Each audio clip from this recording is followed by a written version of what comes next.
దేశీయ స్టాక్ మార్కెట్లు ఇవాళ భారీ నష్టాల్లో ముగిశాయి. మార్కెట్లు ముగిసే సమయానికి నిఫ్టీ 422 పాయింట్లు నష్టపోయి 24,028కి చేరింది. ఇక సెన్సెక్స్ 1353 పాయింట్లు దిగజారి 77,566 వద్ద స్థిరపడింది.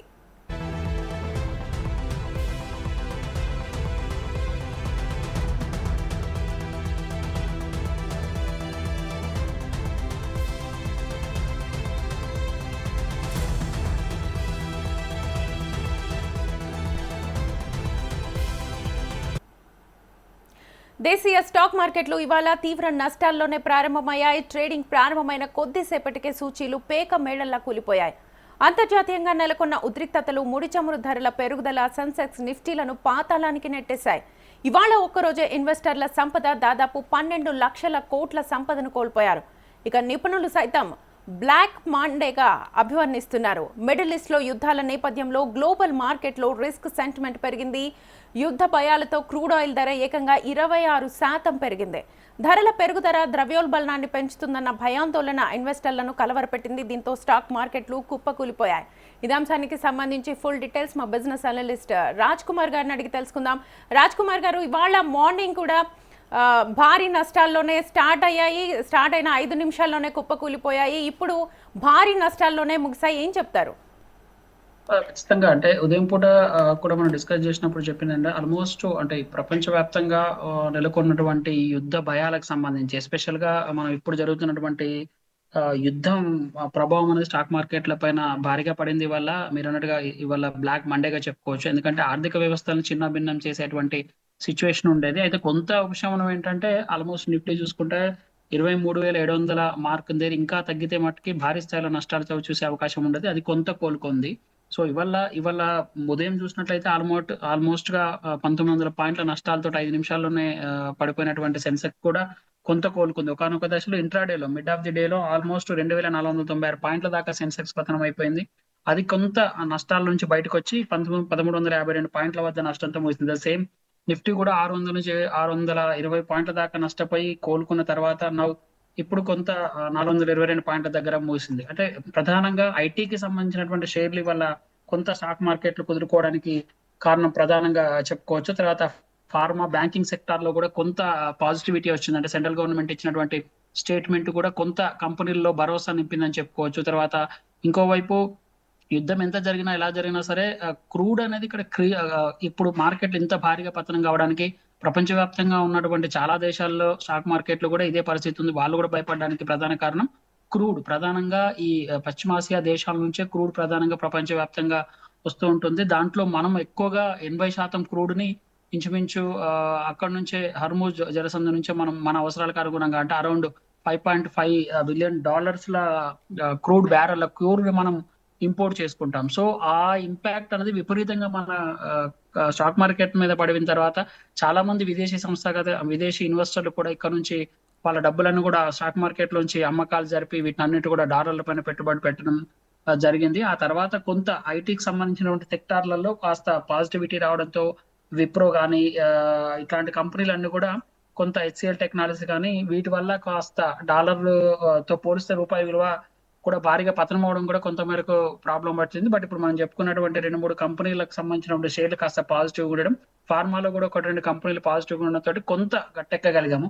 బట్ మరొక వైపు ఇంకొక 6 నెలల వైపు యుద్ధం చేస్తాము అని ఏదైతే ఇజ్రాయెల్ కానీ లేకుంటే ఇటు ఇరాన్ కానీ స్టేట్మెంట్లు ఇస్తూ పోటాపోటీగా యుద్ధానికి సన్నద్ధం అవుతున్నాం అన్నట్టుగా చెప్తున్నారు.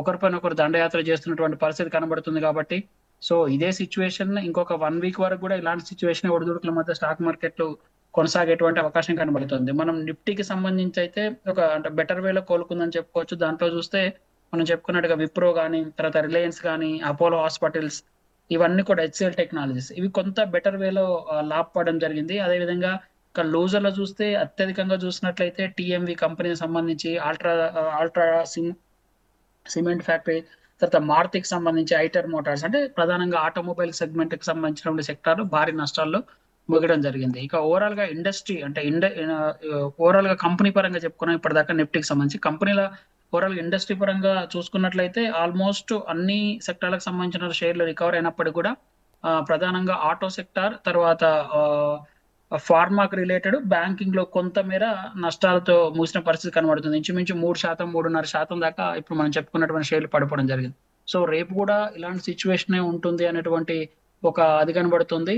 సో ఇంకోవైపు కొత్త సుప్రీం లీడర్ అనౌన్స్మెంట్ జరిగింది. సో ఆ అనౌన్స్మెంట్ కి సంబంధించి ట్రంప్ కూడా ఒక ప్రకటన చేయడం జరిగింది. ఇప్పుడు కొత్త వాళ్ళు ఎవరు వచ్చినా ఖమేనీకి సంబంధించినటువంటి ఫ్యామిలీ ఉంటే వాళ్ళ అంత కూడా తెలుస్తామన్నటువంటి ఒక స్టేట్మెంట్ ఇచ్చారు రీసెంట్ గానే. సో అది కూడా కొంతమేర రేపటికి రేపు ప్రారంభమయ్యేటువంటి స్టాక్ మార్కెట్ల పైన ఇంపాక్ట్ పడేటువంటి అవకాశం ఉంటుంది కాబట్టి ఇన్వెస్టర్లు కాస్త కాషియస్ గా ఇన్వెస్ట్ చేస్తే బెటర్ అనుకోవచ్చు యశ్వత్. ఓకే, అంటే మీరు అన్నట్లుగా ఇప్పుడు యుద్ధ ప్రభావం ఇంకా ఉండే అవకాశం ఉంది. రేపు కూడా మేబీ ఇలాగే ఒకవేళ ఉంటే, అంటే ఈ ఒక్క రోజే 12 లక్షల కోట్ల సంపద ఆవిరైంది కాబట్టి అసలు ఇన్వెస్టర్స్ ఈ టైంలో ఎలా ఆలోచించాలి?